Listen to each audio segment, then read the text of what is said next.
Hey everyone, welcome back. This is Bill. I'm a prepper and I'm an expat living in the Philippines.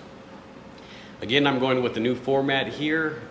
Leave comments down below if you like this kind of format for my videos.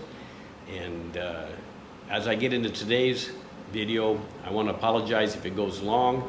I promise I will try to make chapters down on the bottom so you guys can sort out which areas of interest you might be curious about or not. But the main thing today is I want to do a recap of this perfect storm that's going on in the world right now and why prepping for any of these issues that are going to happen is something everyone should be doing. I don't know if a lot of people are taking all of this stuff in consideration on what's going on right now. So, this is the kind of stuff you can get from other channels, you can get from other news sources, but I'm going to try to consolidate what's going on today in this video.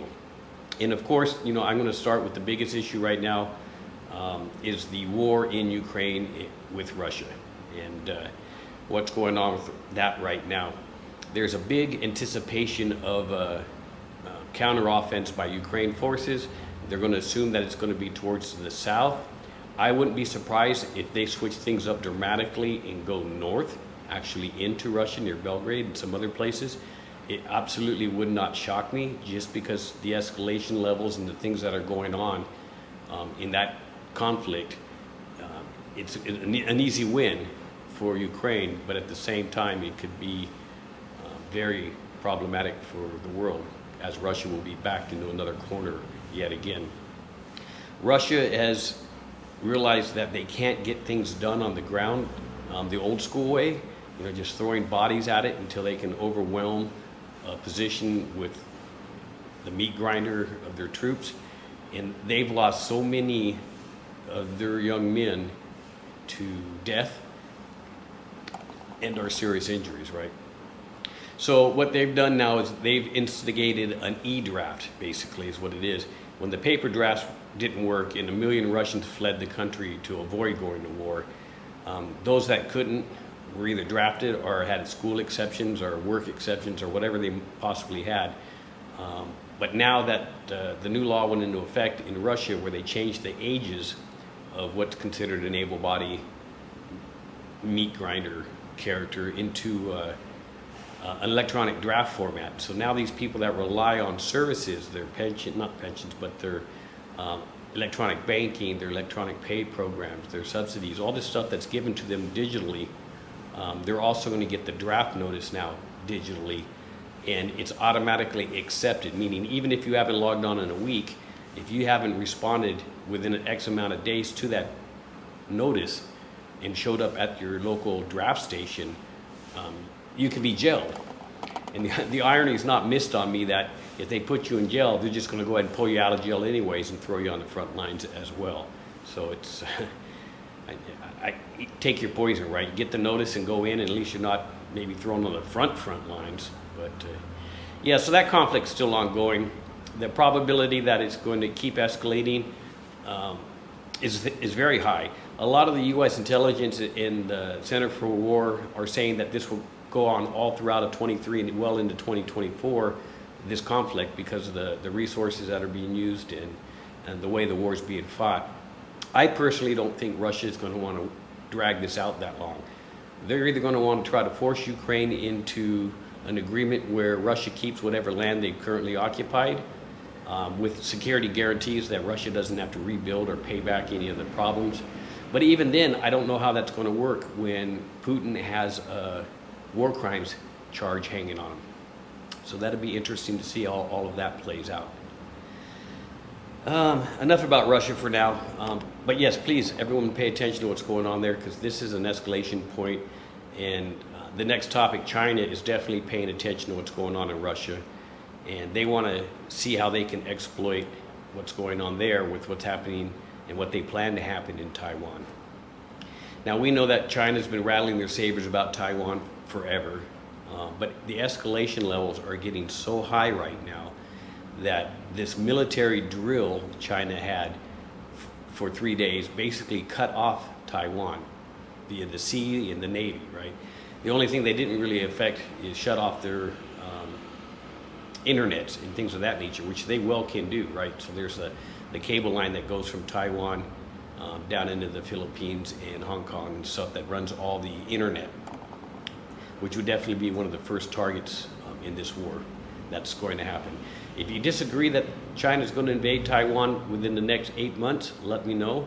My posture is it's going to happen. I think the pressures from all these other factors with drought and food and everything doesn't mean that China has the time to slowly play chess. They've already put all their pieces in play. They need to run for the checkmate now. And that's my personal opinion.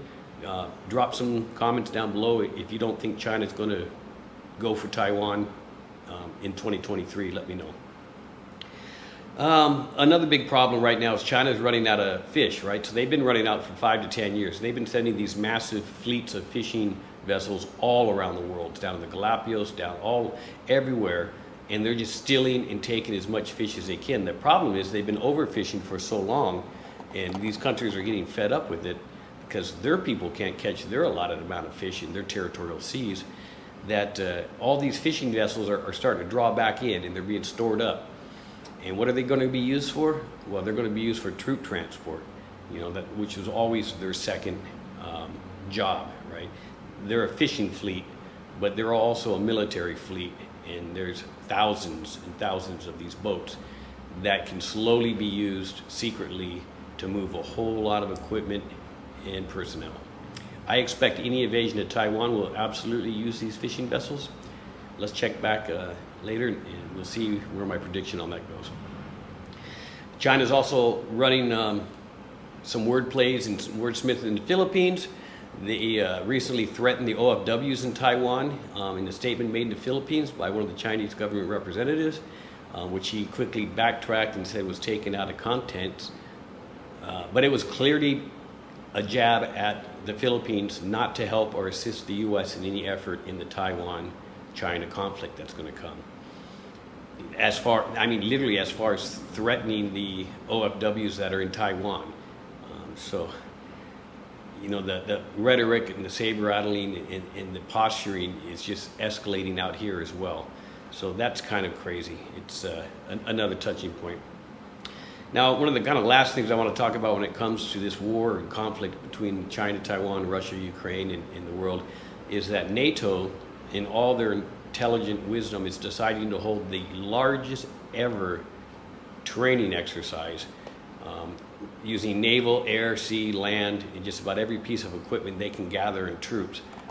And this exercise is huge, right? Not only is it a big waste of resources, but it's a way for NATO to flex their military might to the world. I'm sure China and Russia will be watching, the events, but it could also be masked as a preemptive attack, right? So remember, Russia was just doing training in Belarus before they invaded Ukraine. So I don't think the U.S. will preemptively start something, but these NATO drills are definitely something that when you start seeing countries do more and more of these drills, they're getting their enemies used to these drills, so the enemies don't respond as quick as they should. And then one of these drills are going to turn into an actual all-out attack. Now, I don't know who's going to start it, but it'll be interesting to watch.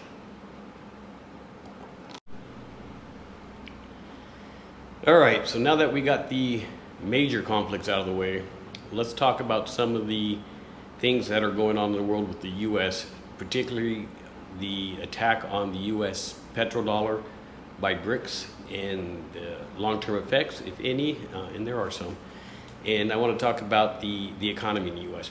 Now, it's funny because the U.S. dollar is still an international currency. It's still used today for over 70% or higher, I'm not sure the exact number, that's why I dropped it low, of trade globally, right? So it's still the Forex master, it's still being used as a currency in so many countries, right? So the dollar is still very much well respected. So the decline of the dollar and the fall of the dollar, I'm not too worried about that aspect of it. What I'm more worried about is the people that are in control of the U.S., and I don't mean the president, I mean the people that are in control of the U.S., the uber rich, right? they don't want to lose this gravy train. They don't want to lose the power and influence that the IMF and the World Bank, which were both created by the U.S. after World War II, wields in other countries, right? So like the IMF is working on a bailout again for Pakistan right now, but they're putting in a lot of restrictions. And these restrictions hurt the poor, not the rich, right? These restrictions lower the wages, lower the benefits, increase bad working conditions, right? So Pakistan is really, again, no choice. If they want this money, they have to do these things that the IMF and the World Bank is demanding them that they do, or they won't loan the money.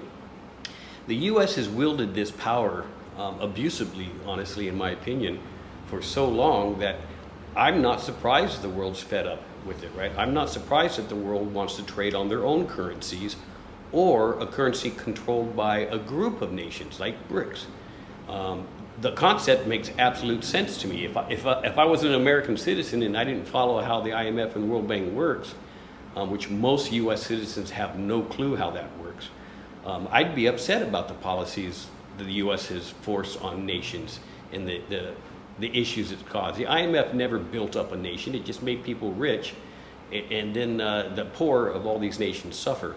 So I absolutely understand BRICS. I understand why people are signing up and joining BRICS. I understand why people in countries want to trade in their own currency. It makes absolute sense. Now, you'll have rates fluctuating up and down every day like we do anyways, because one currency might devalue through some event one day to the next. So I understand that, you know, the fluctuation in the currency trade would be there. And I think BRICS is floating a notion. I think the president of BRICS is the lady from Argentina. I think she's floating a notion that BRICS comes up with its own currency for trading, which is a mix of everyone else's currency. I don't know if it's going to be based on gold or how it's going to be based. But I absolutely understand why BRICS is there.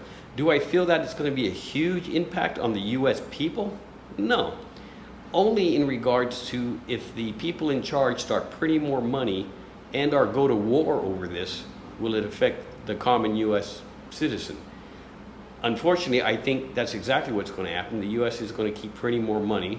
The fiat currency is dead, and they're going to keep trying to prop it up because there's not enough gold to cover all the debt in the debt ceiling that the U.S. has ever, right? So they're going to either just keep printing money, which is going to drive inflation, which is already crazy around the world, but it's going to drive it even more insane in the U.S. And that is definitely going to affect just the common man, middle class, what's left of it and below. So yeah, does the push of the U.S. petrodollars in the upcoming BRICS have an effect? It will, depending on how the people in control of this in the U.S. respond. And unfortunately, the greed that has just been inbred into these families in conglomerates, or whatever you want to call them, oligarchs, if you want to use that word even, will just, they don't care about the common man. They don't care about us serfs. They don't care about anything as long as we get up, go to work, pay our taxes, listen to their bullshit, and follow the path that they want us to follow. They don't care about us at all. So unfortunately, BRICS pushing as hard as they are, and they should be, is going to affect the common man because, in my opinion, the rich just won't let it go.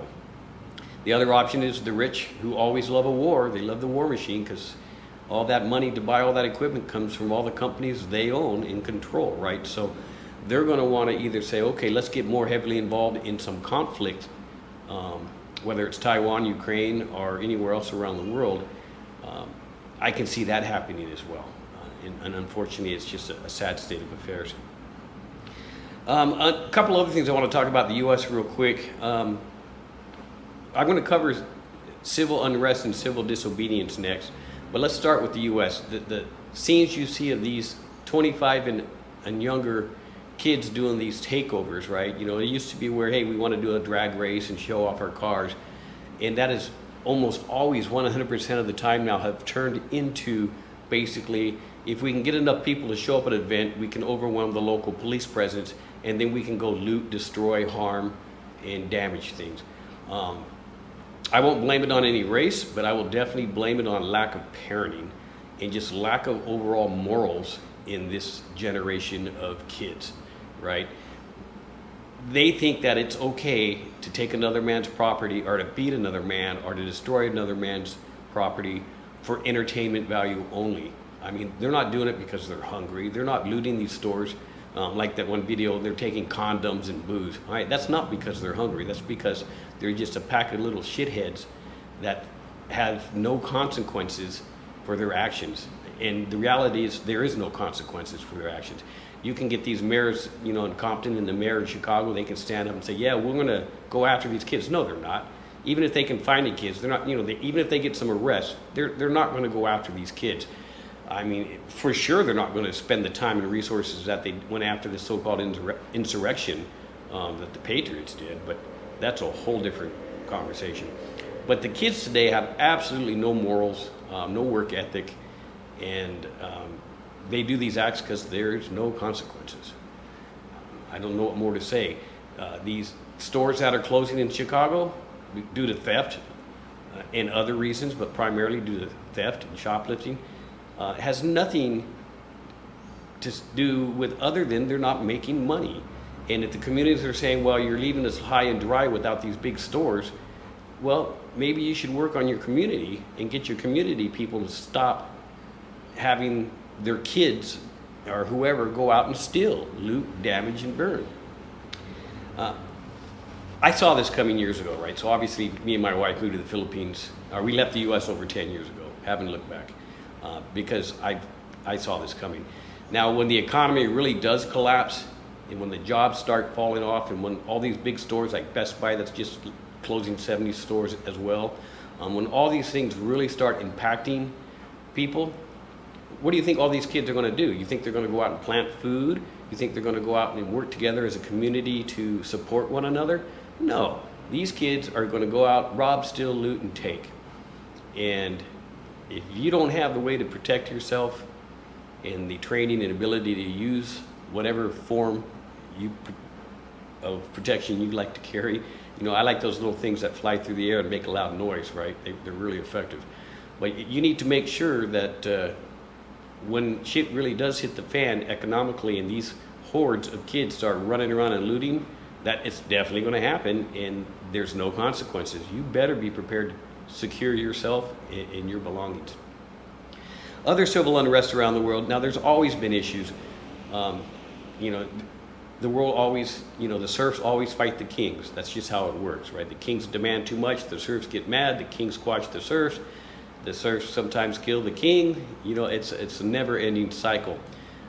Things like going on right now in Sudan, 2 military guys are fighting over who gets to run the coup. You know, I'm honestly burned out about hearing about this stuff, right? I'm tired of you know, trying to keep track of these little battles and these little coups. All I know is that the only one that suffers is the 99% of the normal population that are just not even considered when these power mongers are doing these things.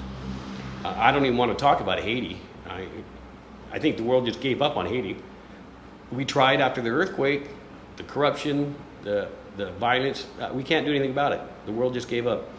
So you got France, where they're trying to raise the retirement age. There's a revolution against that. People are still fighting about that. They are absolutely fed up with being ground down by the rich and the powerful. You know, work harder, work faster, work cheaper, pay more taxes. Here's less benefits. People are getting fed up with that stuff. Chile, Peru, South Africa, I think 60-some plus countries right now are experiencing some form of civil unrest or protest. Again, if you follow the news as much as I do, this really isn't too much something new. There's always problems going on. It's just there's a lot of it. And I think a lot of these countries, it's being driven because of the cost of food and energy, you know, gas, electric, etc. It's being caused by the overtaxation and the desperation of 90% of the world's people. They're at their wits' end.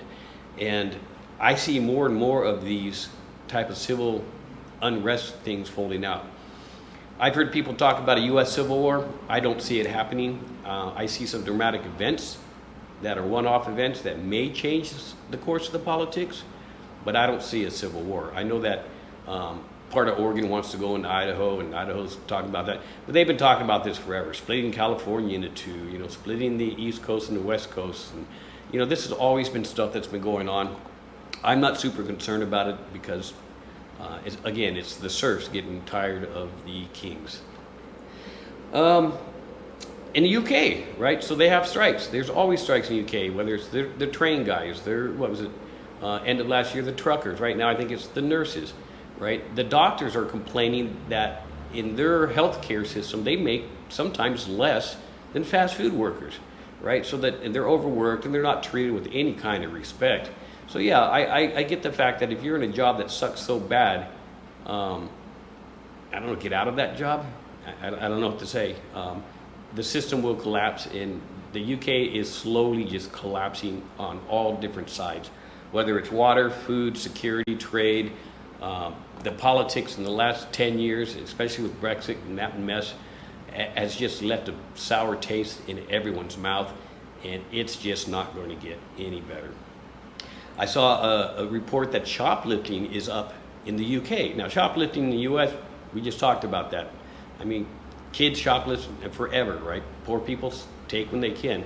But in the UK, it's similar to the US. You can't do anything about it. People are taking what they call trolleys or shopping carts full of food and just casually walking out the door. And when they're confronted, they say, "So what?" And boom, they just skip out the door anyways. If it's under under 1,000 pounds of theft, it's not even prosecutable. I mean, it is technically, but they don't prosecute for it. So it's absolutely mind-boggling. And I understand that people in the UK have been hungry for the last 2 years and extremely hungry now due to food inflation and just costs of everything. And let me tell you, it doesn't surprise me. But what's going to happen is it's going to get worse. The looting isn't going to happen overnight unless World War III starts or unless something bad really happens. But the looting is picking up, and the total disregard for it by a lot of people is amazing to me, because these are signs that the serf class is fed up, are at a breaking and dangerous point. I just did a video on the water crisis, but I do want to touch on that again here. I'm still doing a lot of research on that. Water is still a major issue worldwide.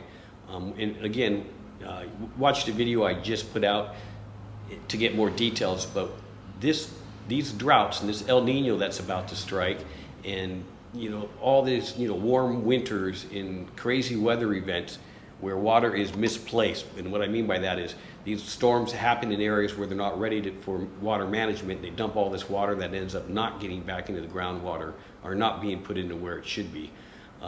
These kind of events are driving this drought.